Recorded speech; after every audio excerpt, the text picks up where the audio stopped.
Hello friends, आपका स्वागत है एजू फ्रेमवर्क में। और आज हम क्लास 12th की बिजनेस स्टडीज़ की पहली वीडियो स्टार्ट करने जा रहे हैं। तो चैप्टर का नाम है nature and significance of management.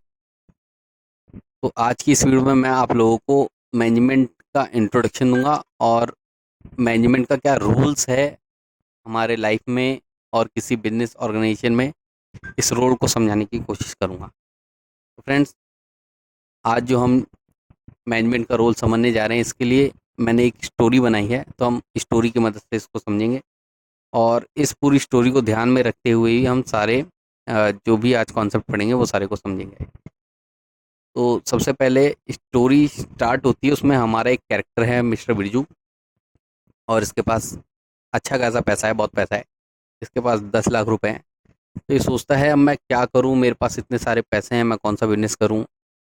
तो अचानक से ये एक डिसीजन पे पहुंचता है बहुत सोच समझने के बाद कि यार मैं शॉप खोलूंगा। अब इसने इससे पहले शॉप का बिजनेस नहीं किया हुआ है। बस इसने देखा है, इसका कोई फ्रेंड था, उसने थोड़ी बहुत सलाह दी थी, उसके बेस पे इसने भी शुरू कर दिया।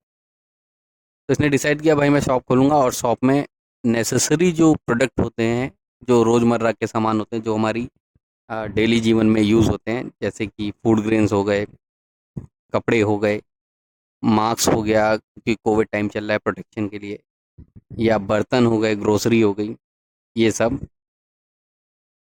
और तो इसने ये सारा सामान गया मार्केट से खरीद के ले आया और अपनी पूरी दुकान इसने भर दी। लेकिन इसने इसके लिए क्या किया, एक रूम रेंट पे भी लिया और उसमें अपना पूरा सामान इसने भर दिया।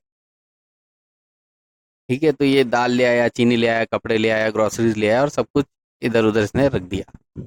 अब इसको शॉप्स का अंदाजा नहीं था पहले कि भाई शॉप को कैसे हम रन करेंगे आगे।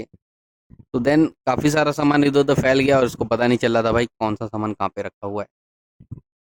कुछ टाइम बाद एक कस्टमर आता है और बोलता है कि उसको भाई दाल लेनी, फूड ग्रेन लेनी। अब आप लोग बताइए फ्रेंड्स, क्या मिस्टर बैजू को दाल मिल पाएगी? क्या वो सप्लाई कर पाएगा कस्टमर को? तो वो कस्टमर को दाल सप्लाई नहीं कर पाएगा क्योंकि उसने सामान को तो सही से अरेंज ही नहीं किया। उसको तो पता ही नहीं है भाई दाल कहाँ पे है, चीनी कहाँ पे है, चावल कहाँ पे है, बिस्किट्स कहाँ पे रखे हैं। तो हड़बड़ी के चक्कर में, एक्साइटमेंट के चक्कर में उसने तो ये सब सोचा ही नहीं कि यार कौन सा सामान मुझे कहाँ पे रखना है। तो वो आज की सेल नहीं कर पाया। आज का पूरा दिन ऐसे ही उसका बीत गया। लेकिन उसको इससे एक सबक मिला और उसको पता चला कि यार आज मैंने बहुत बड़ी गलती कर दी। इस वजह से मैं सेल नहीं कर पाया और अच्छी इनकम नहीं कर पाया।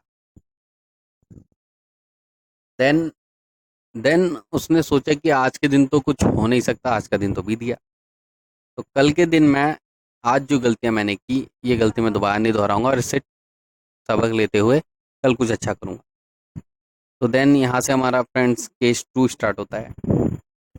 तो अब कल का दिन बीत गया था, उससे उसे सबक मिल गया। तो उसने मैनेजमेंट के कुछ जो मेन फंक्शन होते हैं या ज़रूरी स्टेप्स होते हैं, वो स्टेप सही तरह से नहीं होने की वजह से उसको उसके बारे में कोई आइडिया नहीं था, तो उसका सारा प्लान खराब हो गया।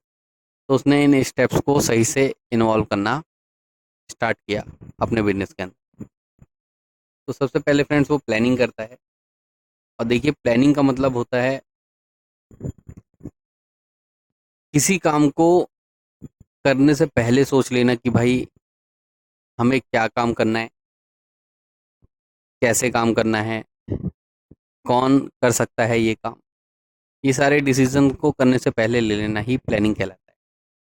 तो देखिए फ्रेंड्स, मैंने इसके बारे में लिख भी दिया है कि planning refer to forecasting, what to do, when to do, how to do, who is going to do it. यानी कि प्लानिंग रेफर्स टू फोरकास्टिंग का मतलब है कि प्लानिंग कि कौन सा काम हमें करना है, what to do, when to do यानी काम को कब करना है, हाउ टू डू यानी काम कैसे होगा, और इस काम को कौन कर सकता है, who is going to do it.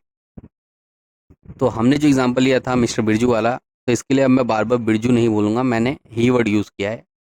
तो आपको ही से ही समझ जाना है कि भाई मैं बात अपनी कहानी के बारे में यानी मिस्टर बिरजू के बारे में कर रहा हूँ। तो अब उसको पता चल गया कि उसने सही से प्लान नहीं बनाया था, सही से आइटम्स के बारे में कुछ प्लानिंग नहीं की थी। तो इस बार उसने आइटम को सही से अरेंज किया। तो सबसे पहले उसने क्या किया, जो सामान रेगुलरली कस्टमर यूज़ करता है अपने डेली लाइफ में, उस सामान को उसने अपने शेल्फ में आगे ही रखा ताकि कोई भी कस्टमर आए तो वो उसे जल्दी से जल्दी सामान दे सके, ताकि उस कस्टमर को सामान मिलने में कोई डिले ना हो। तो इसी को मैंने फ्रेंड्स इंग्लिश में भी लिखा है, he plans what item should be necessary and regularly demanded by buyer. उसने सोचा कि भाई कौन सा सामान ज़रूरी है और कस्टमर बार-बार माँगता है। He arrange it on front in their shelf, और उसने उस सामान को अपने दराज के बिल्कुल सामने ही रखा ताकि कोई कस्टमर आए उसको जल्दी से जल्दी सामान दे सके। तो इस प्लानिंग से उसको अपनी सेल करने में काफ़ी हेल्प मिलेगी। प्लानिंग को करने के बाद फ्रेंड्स वो अब अगले स्टेप्स की तरफ आगे बढ़ता है, जो हमारा आता है ऑर्गेनाइजिंग। तो ऑर्गेनाइजिंग का मतलब होता है कि किसी भी काम को करने से पहले जो भी आदमी उस काम को करेगा उसको कुछ काम सौंप देना। और अगर काम ऐसा लगता है कि काम यार ज़्यादा बड़ा है, तो इसको कुछ पार्ट्स में, अगर आपके पास ज़्यादा एम्प्लॉय है तो उन एम्प्लॉयज़ को थोड़ा थोड़ा काम बांट देना। और अगर उस काम से रिलेटेड उसको कुछ पावर चाहिए तो वो पावर भी उसको दे देना। और ये भी देखना कि और कौन सा एम्प्लॉय इस काम को और अच्छे से कर सकता है, इन सब पे भी नज़र रखना हमारा ऑर्गेनाइजिंग कहलाता है। तो इसके लिए मैंने लिख भी रखा है फ्रेंड, जैसे कि ऑर्गेनाइजिंग इन्वॉल्व असाइनिंग टास्क, यानी ऑर्गेनाइजिंग का मतलब है किसी आदमी को कोई काम दे दे। ग्रुपिंग टास्क इनटू डिपार्टमेंट्स, अगर काम ऐसा लगता है कि भाई बहुत बड़ा है, ये आदमी नहीं कर पाएगा, तो इस काम को हम और भी जो एम्प्लॉयज़ हैं उनमें थोड़ा थोड़ा बांट देते हैं और सबको समझा देंगे। और अगर उस काम से रिलेटेड हमें कोई पावर सौंपनी है तो वो पावर भी हम उसको दे देंगे। तो इसी को बोलते हैं delegating authority. And allocating resources, और रिसोर्सेज का पता लगाना कि भाई हमारे ऑर्गेनाइजेशन में कौन कौन से रिसोर्सेज हैं, और अगर और भी कुछ अच्छे एम्प्लॉयज़ हैं तो उनको भी हम कुछ ना कुछ काम सौंप सकते हैं। एज़ पर हमारे एग्जांपल के हिसाब से, अब उसको लगा कि यार काम तो मेरा ठीक हो नहीं रहा था, तो उसने एक कैशियर को अपॉइंट किया ताकि डिले ना हो। अब मान लो कोई कस्टमर आ जाता है तो वो कस्टमर को बाई चांस सामान देने लगेगा, तो अब पैसा भी फिर लेना है। मान लो बहुत भीड़ हो जाती है, 4-5 लोग एक साथ आ जाते हैं, पैसा भी लेना है, सामान भी जल्दी देना है, पैसा भी लेना है, फिर जल्दी सामान देना है। इसमें बहुत कन्फ्यूजन हो सकती है, ऐसा भी हो सकता है कि वो किसी से पैसा लेना भूल भी सकता है या किसी को सामान नहीं भी दे सकता। तो उसका गलत इम्पैक्ट पड़ेगा उसके बिज़नेस पे, और उस कस्टमर की नज़र में भी वो थोड़ा-सा बेकार लगेगा। तो इस वजह से उसने एक कैशियर अपॉइंट किया और एक लेबर को अपॉइंट किया ताकि वो उसकी मदद कर सके।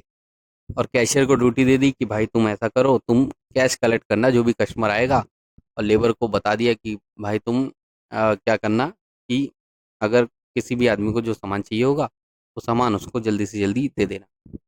अब इससे क्या हुआ, वो बेस्ट सर्विसेज दे पाएगा बिना किसी डिले के। तो इसी को मैंने एग्जांपल में बताया हुआ है फ्रेंड्स कि ही appointed a cashier and a labour for their help. उसने क्या किया, एक कैशियर और लेबर को अपॉइंट कर लिया अपने काम के लिए। And assign duties to cashier to collect cash, और कैशियर को काम दे दिया कि भाई कैश कलेक्ट करेगा from customer. And labour for give items to customer, और लेबर को बताया कि भाई तुम्हें सामान देना है कस्टमर। अब इसकी वजह से क्या हुआ, as result the he provide best services without delay.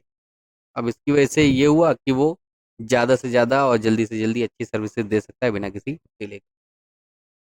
अब इसके बाद क्या हो गया, तीसरा मेन स्टेप आ गया स्टाफिंग का।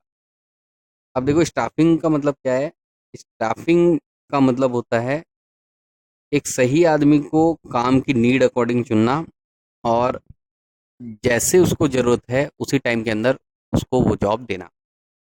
तो इसी को मैंने लिखवाया भी है, staffing means to fill right person to right job at a right time. ठीक है, तो स्टाफिंग का मतलब होता है, staffing means to fill right person, यानी सही आदमी को चुनो, टू राइट जॉब, उस काम को देखते हुए कि क्या वो उस काम के लिए एलिजिबल है या नहीं है, एट अ राइट टाइम। अगर तुम्हें काम बहुत ज़रूरी है तो तुम्हें जल्द से जल्द उसकी भर्ती करनी पड़ेगी, अगर लगता है कि नहीं 1-2 दिन मैनेज हो सकता है, तो 1-2 दिन बाद भी तुम उस आदमी को या किसी भी आदमी को पार्टिकुलरली ज्वाइन कर सकते हो। अब एग्जाम्पल के हिसाब से देखो, जो उसने कैशियर को अपॉइंटमेंट दिया, उसको एक जॉब दी, और लेबर को जो उसने ज्वाइन किया अपनी फर्म में, उसे नौकरी दी ताकि वो ज़्यादा से ज़्यादा अच्छी सर्विसेज दे पाएँ। तो उसने कैशियर की क्वालिफिकेशन देखी, कम्युनिकेशन अच्छा है, हॉनेस्ट है और लेबर भी जल्दी जल्दी काम करेगा, तो उसी अकॉर्डिंग उसने वो जॉब दी। तो इससे अब उसके ऑर्गेनाइजेशन का टाइम बचेगा और ज़्यादा से ज़्यादा वो सेल्स को अचीव कर पाएंगे। तो स्टाफिंग हमेशा लोगों की क्वालिटी को देख के, लोगों के अंदर एबिलिटी को देख के दी जाती है, ताकि फर्म्स को ज़्यादा से ज़्यादा और जल्दी जल्दी बेनिफिट मिल सके। अच्छा, फोर्थ स्टेप हमारा आ जाता है फ्रेंड डायरेक्टिंग। और डायरेक्टिंग का मतलब आ जाता है, डायरेक्टिंग रेफर्स टू सुपरवाइजिंग। यानी अगर हमने किसी को कोई काम दिया है, तो उस काम को देखते रहना कि भाई ये आदमी काम कर भी रहा है या नहीं। और बाय चांस में भी हो सकता है कि उसको वो काम करने में प्रॉब्लम आए। अगर उसको प्रॉब्लम आ रही है, तो उसको हमें मोटिवेट करना होगा, बताना होगा भाई ये काम कैसे करते हैं। अगर घबरा रहा है तो उसको हौसला देना होगा। और leading and communicating the employees, और एम्प्लॉय को बताना होगा ये काम कैसे होगा। और अगर कोई प्रॉब्लम आ रही है, तो उससे कम्युनिकेशन हमेशा बना के रखना पड़ेगा टू अचीव ऑर्गेनाइजेशन गोल्स, ताकि हमारी फर्म्स को ज़्यादा से ज़्यादा फ़ायदा मिल सके। तो इसी को मैंने लिखवा भी रखा है फ्रेंड्स कि डायरेक्टिंग रेफर्स टू सुपरवाइजिंग। यानी डायरेक्टिंग का मतलब है देख रेख करना, मोटिवेट करना, और अगर कोई प्रॉब्लम आ रही है तो उसे लीडिंग एंड कम्युनिकेटिंग करना एम्प्लॉयज़ को टू अचीव ऑर्गेनाइजेशन गोल्स। और हमारे एग्जाम्पल के अकॉर्डिंग अब उसने क्या किया, एम्प्लॉयज़ को बताया कि भाई तुम्हें कस्टमर को बेस्ट सर्विसेज कैसे देनी है और सेल्स को कैसे बढ़ाना है। और इसके बाद उसने क्या किया, अपने एम्प्लॉयज़ को कुछ इंस्ट्रक्शन दी और कहा कि भाई हो जो भी एम्प्लॉई ज़्यादा से ज़्यादा सेल करेगा हमारा प्रोडक्ट, उसको मैं 2,000 रुपये का कैश प्राइस दूंगा। इस एग्जाम्पल को मैंने लिखवाया है, he help their employees to how to communicate with customer, customer से कैसे बात करनी है, and provide best services and increase sales, और कैसे कस्टमर को अच्छी सर्विसेज देनी है और सेल्स को इंक्रीज करना है। After that he provide instruction to their employ, उसके बाद उसने कहा कि देखो भाई मैं कुछ और भी बताना चाहता हूँ, हु सेल मैक्सिमम प्रोडक्ट, जो ज़्यादा सामान बेचेगा उसको 2,000 रुपये का कैश प्राइस दिया जाएगा। अब फ्रेंड्स, पांचवा और लास्ट फंक्शन आ जाता है हमारा कंट्रोलिंग। कंट्रोलिंग का मतलब हो जाता है इस्टेब्लिशमेंट स्टैंडर्ड ऑफ परफॉर्मेंस, कुछ फिक्स स्टैंडर्ड प्रोवाइड कर देना। स्टैंडर्ड का मतलब हमने जैसे उसको कहा कि भाई तुम्हें आज 1,000 यूनिट की सेल करनी है, तो आज अगर उस एम्प्लॉय ने 1,200 की सेल कर दी, तो इसका मतलब है वो हमारे स्टैंडर्ड से आगे निकल गया। और अगर उसने 800 की सेल की, तो हमने जो स्टैंडर्ड फिक्स किया था वो वाला काम तो वो नहीं कर पाया, उससे तो उसने कम काम किया। तो एक स्टैंडर्ड फिक्स जरूर होना चाहिए जिससे हम किसी भी आदमी की परफॉर्मेंस को नाप सके। तो इसी को मैंने लिखवा भी रखा है फ्रेंड्स कि controlling means establishing standard of performance. अगर परफॉर्मेंस कम रही, तो हम उसे उसकी जो भी गलती है उसको फाउंड करेंगे और करेक्टिव एक्शन लेंगे। अगर ज़्यादा रही तो उसको कुछ रिवॉर्ड्स वगैरह भी देंगे। तो मैंने अपने एग्जाम्पल में भी लिखवा सकता है फ्रेंड्स कि 2 दिन बाद, after 2 days of offer to employ, 2 दिन बाद उसकी सेल्स जो है वो बढ़ने लग गई पिछले सेल से। तो उसने ऑफर को बदल दिया और कहा कि भाई अब जो सेल प्राइस होता है हमारा प्रोडक्ट का, अगर कोई हमारा एम्प्लॉय उससे ज़्यादा पे सेल करता है, तो उसको एक्स्ट्रा 1,000 रुपीज़ का रिवॉर्ड देगा। तो यही मैंने लिखवाया भी है। After 2 days of offer to employ, his sale got increase, उसकी सेल बढ़ने लग गई।